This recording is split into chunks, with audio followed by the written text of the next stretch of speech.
de Mateo capítulo 6 y vamos a leer los versículos 5 al 8. Y cuando ores, no seas como los hipócritas, porque ellos aman el orar en pie en las sinagogas y en las esquinas de las calles para ser vistos de los hombres. De cierto os digo que ya tienen su recompensa.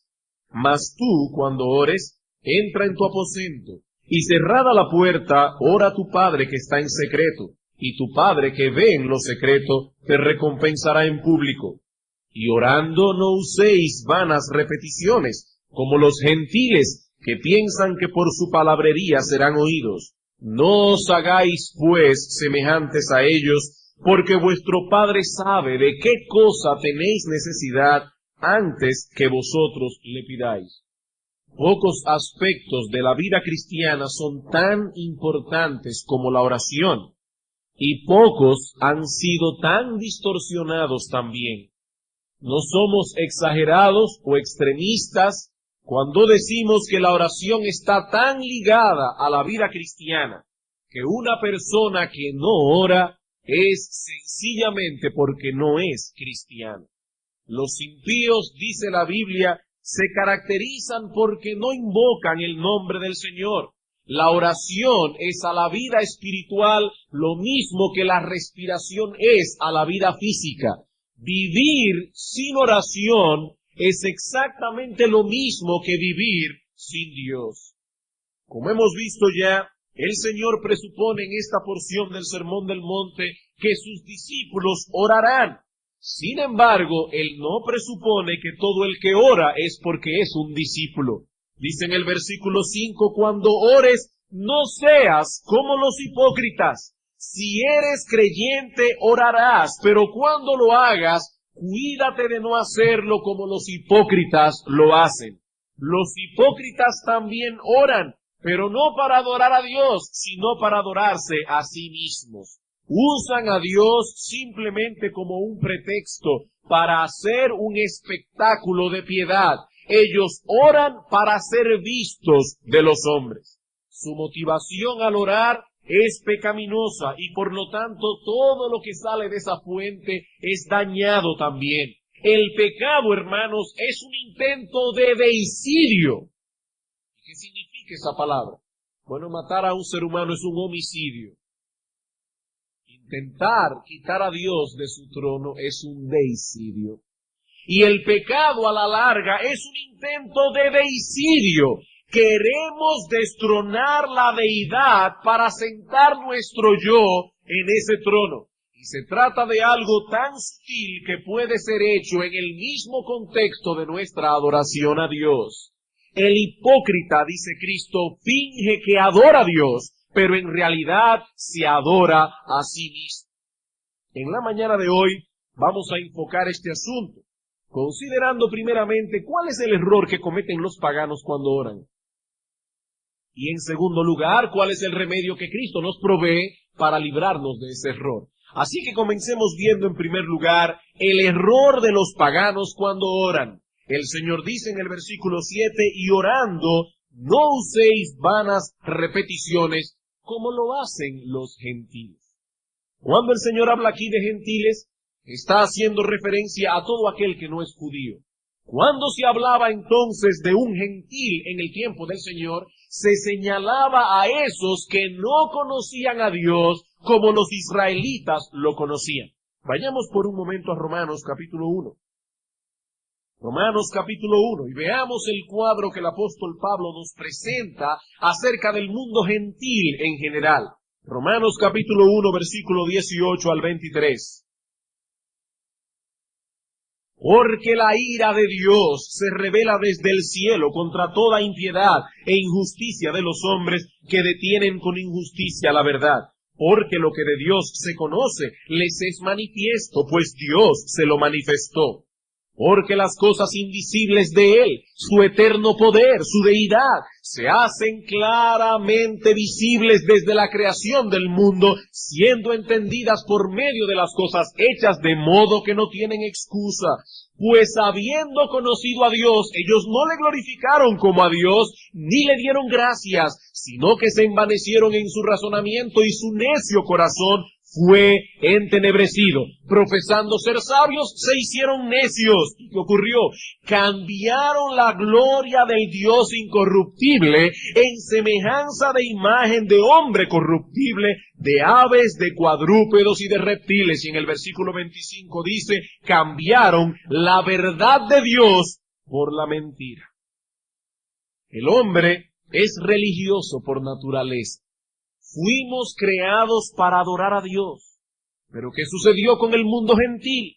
Que habiendo rechazado al Dios verdadero, se dieron a la tentación de inventar sustitutos. Ese es el problema del hombre en general. Profesando ser sabios, se hicieron necios. ¿Y qué hicieron en su necedad? Que cambiaron la gloria del Dios incorruptible. Cambiaron la verdad de Dios por la mentira. Y al hacer esto tergiversaron por completo su visión de la deidad y más aún, la manera como debemos relacionarnos con la deidad.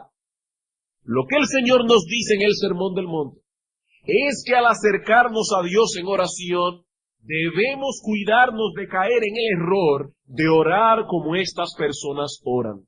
¿Y cómo ellos oran? Dice Cristo, usando vanas repeticiones, pensando que por su palabrería serán oídos. Debido a que tienen un concepto equivocado de la deidad, también tienen un concepto equivocado de la oración. Nuestro entendimiento acerca de quién es Dios y cómo es Dios determinará también la manera como nos debemos acercar a Él. Los paganos oran mal. ¿Por qué? Porque no conocen al Dios verdadero. Han tergiversado por completo la naturaleza de Dios y por eso oran como oran. Ahora bien, este pensamiento surge de dos ideas equivocadas acerca de Dios. La primera es que Dios está tan lejos de sus criaturas, tan lejos de nuestras necesidades, que tenemos que repetirle nuestras peticiones una vez tras otra, hasta que lleguen a su trono en los cielos. El otro error de pensamiento que mueve a los paganos a orar con vanas repeticiones y con muchas palabrerías es que piensan que Dios es como esos padres que no poseen el carácter ni la paciencia necesarios para mantener su palabra y ceden ante la insistencia de sus hijos. Y hay muchas personas que parecen pensar que Dios es así. Si sigo insistiendo en oración, tal vez logre que Dios cambie de parecer. Hermanos, nuestro Dios es inmutable. ¿Y qué significa que Dios es inmutable? Que Él no cambia. Y por lo tanto nuestras oraciones no harán que Él cambie lo que ha decretado. No, 1000 veces no. Si Dios cambiara sus planes con respecto a nosotros, eso sería una tragedia, porque lo que Él ha determinado para cada uno de sus hijos es lo mejor. Si cambia va a ser para peor. ¿Acaso no dice la Biblia que todas las cosas obran para el bien de aquellos que aman a Dios? ¿Y saben por qué obran para bien? No es por casualidad, es porque Dios así lo había determinado y así lo había planificado desde antes de la fundación del mundo. El pensar que podemos cambiar los planes de Dios con nuestras oraciones no solo es un insulto a la inmutabilidad de Dios, sino que es un insulto a su sabiduría. Ahora bien, es importante hacer una aclaración aquí para no malinterpretar esta advertencia del Señor.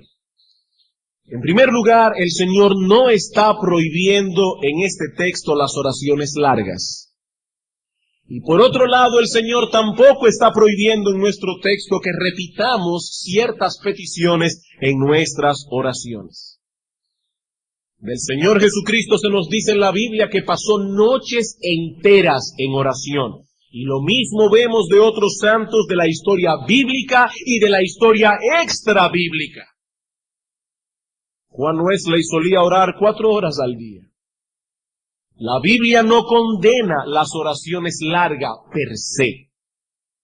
Lo que el Señor condena en el Sermón del Monte es la repetición sin sentido.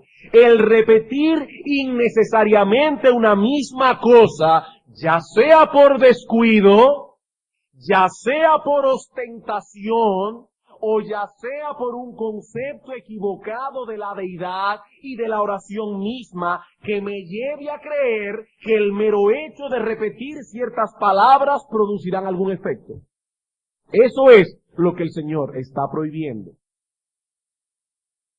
Ese error es muy común en la mayoría de las religiones orientales. Ellos piensan que la repetición de ciertas frases e incluso de ciertos sonidos pueden inclinar el corazón de Dios a su favor. Pienso que es muy útil citar aquí una cita un tanto extensa de John Brodus en su comentario de Mateo acerca de las palabras del Señor. Dice John Brodus: la práctica de orar por largo tiempo como una observancia formal, es decir, porque tiene que ser así, yo debo orar largo, tengo que orar media hora, tengo que orar una hora, tengo que orar un tiempo determinado, dice Brodus.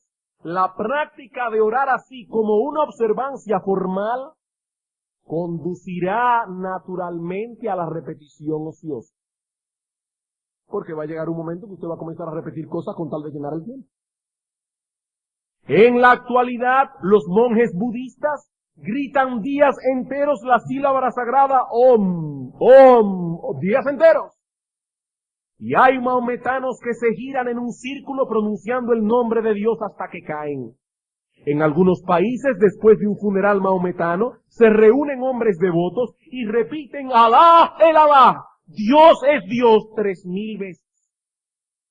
Un viajero en Persia relata el caso de un hombre que oró tan recio y tan largo tiempo que perdió la voz y luego gruñó en acentos indistintos el nombre de Dios 50 veces. Así son algunas de las oraciones narradas en el Avesta y en los antiguos escritos egipcios. M. Hooke relata que los estudiantes budistas en la Tartaria china fijan una oración escrita en una rueda que se hace girar por medio de un manubrio por el aire o el agua, y creen que cada revolución es una oración que aumenta su mérito. De la misma manera, los católicos romanos piensan que es prueba de mucha devoción repetir muchas veces, con frecuencia 15 y en algunos casos hasta 150, el Ave María y el Padre Nuestro, contando las repeticiones con las cuentas de un rosario, empleando así la misma oración del Padre Nuestro que nuestro Salvador puso en contraste con semejantes nociones y prácticas. ¿Qué es el rosario? El rosario es simplemente una violación a lo que el Señor está mandando aquí. Es un instrumento que usaban los budistas y luego pasó a los maometanos y probablemente a partir de la Edad Media, de ahí a los católicos romanos. Y aunque el uso que le dan los budistas, los maometanos y los católicos es distinto, el principio que los mueve a usarlo es el mismo, un concepto pagano y distorsionado de Dios. Solo se debe orar a Dios. Y aún al orar a Dios, debemos hacerlo de la manera correcta. Cuidado, dice Cristo, de orar como oran los hipócritas o como oran los paganos. ¿Cuál es el remedio ofrecido por Cristo para librarnos de ese mal? Eso nos lleva a nuestro segundo punto, el remedio para la oración pagana. Vamos a Mateo capítulo 6, versículo 8. No os hagáis pues semejantes a ellos, porque vuestro Padre sabe de qué cosas tenéis necesidad antes que vosotros le pidáis. Una vez más el Señor repite su advertencia, no os hagáis semejantes a ellos. Hermanos, debemos enfatizar esto. El que seamos creyentes verdaderos no elimina la posibilidad de caer en ese mismo error de usar vanas repeticiones en nuestras oraciones. Es a sus discípulos que Cristo está hablando aquí. Y en 2 ocasiones seguidas les advierte lo mismo. No oren como los paganos oran. ¿Qué podemos hacer al respecto? En primer lugar, debemos esforzarnos conscientemente por venir a la presencia de Dios con un concepto adecuado de quién es Él. Debemos esforzarnos conscientemente por venir ante la presencia de Dios con un concepto adecuado de quién es Él. Noten cómo el Señor establece esto en el texto. No os hagáis pues semejantes a ellos, porque vuestro Padre sabe. Vamos a detenernos aquí por un momento.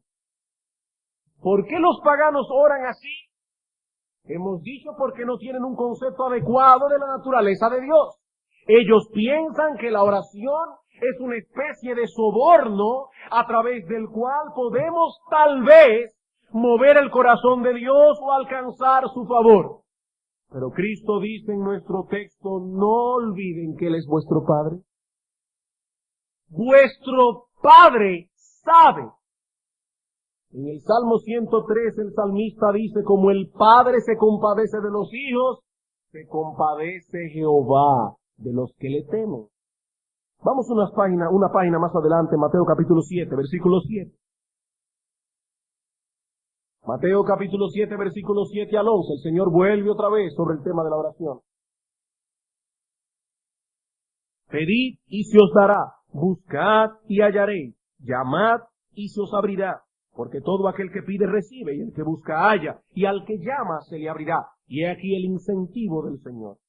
¿Qué hombre hay de vosotros que si su hijo le pide pan, le dará una piedra? ¿O si le pide pescado, le dará una serpiente? Pues si vosotros, siendo malos, sabéis dar buenas dádivas a vuestros hijos, ¿cuánto más vuestro Padre que está en los cielos dará buenas cosas a los que le pidan? El mismo asunto. Él es vuestro Padre. Y como Padre que es, ya está inclinado totalmente a favorecer. Ay, pastor, entonces, ¿por qué es que yo oro y nada pasa? ¿Por qué Dios no responde mis oraciones? Porque Él como Padre sabe también cuándo es el momento apropiado para cada cosa y si realmente eso será bueno para nosotros. Hermanos, lean el texto otra vez. ¿Qué dice el versículo 9? ¿Qué hombre hay de vosotros que si su hijo le pide pan, le dará una piedra? O si le pide un pescado, le dará una serpiente. Y en Lucas dice, si le pide un huevo, le dará un escorpión. Allí no dice que Dios es un padre irresponsable que concede a sus hijos todos sus caprichos. Eso no es lo que el texto dice. Allí dice que Él atiende a nuestro clamor cuando le pedimos buenas cosas. Hermanos, nosotros no sabemos a ciencia cierta lo que nos conviene, pero Dios sí lo sabe. Dios sí lo sabe. Y muchas veces, sin quererlo y sin saberlo, lo que estamos pidiendo en oración es una serpiente y un escorpión. Creemos que será para nuestro bien, pero Dios sabe que será para nuestro mal. Él es nuestro Padre, y como Padre que es, dice Cristo, Él sabe.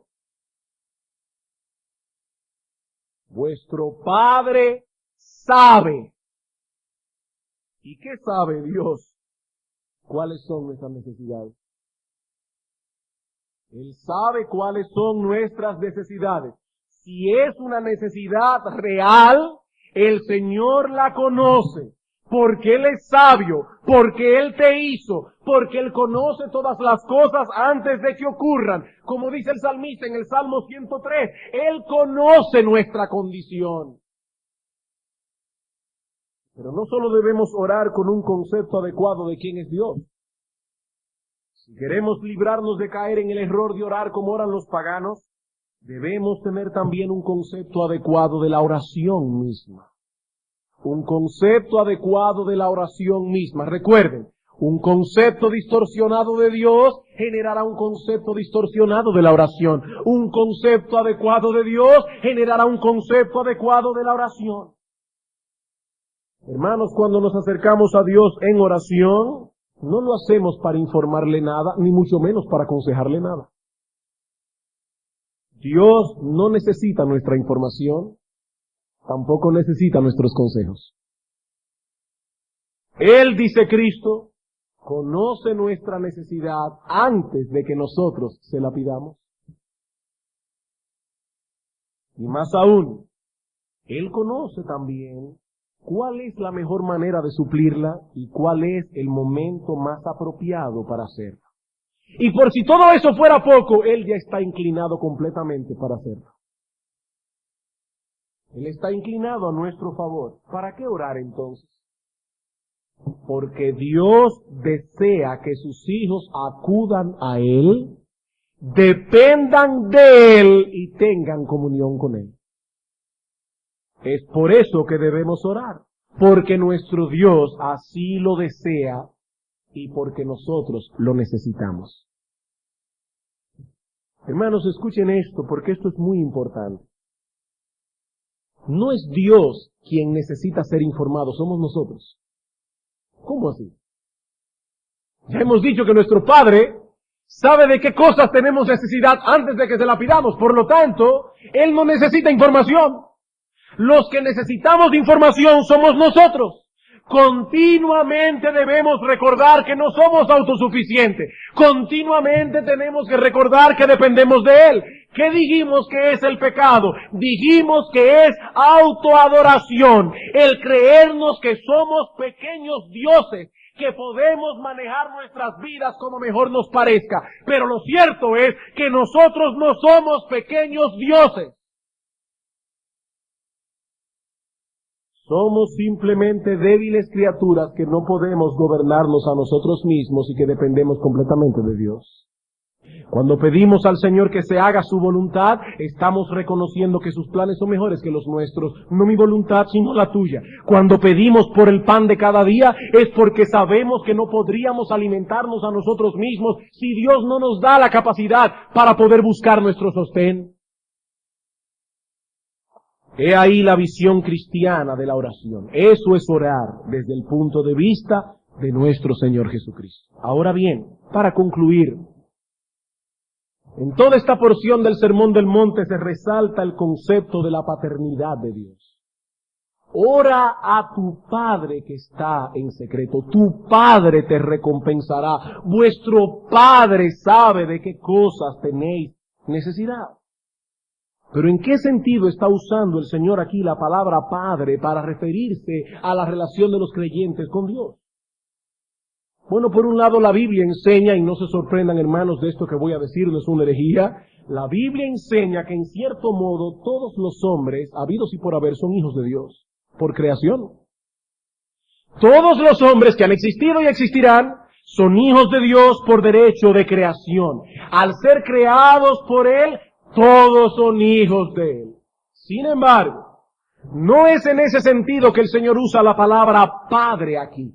Es evidente que hay un contraste en el texto, en el sentido de que hay una relación especial que los discípulos de Cristo tienen con Dios, que los hipócritas y los paganos no poseen.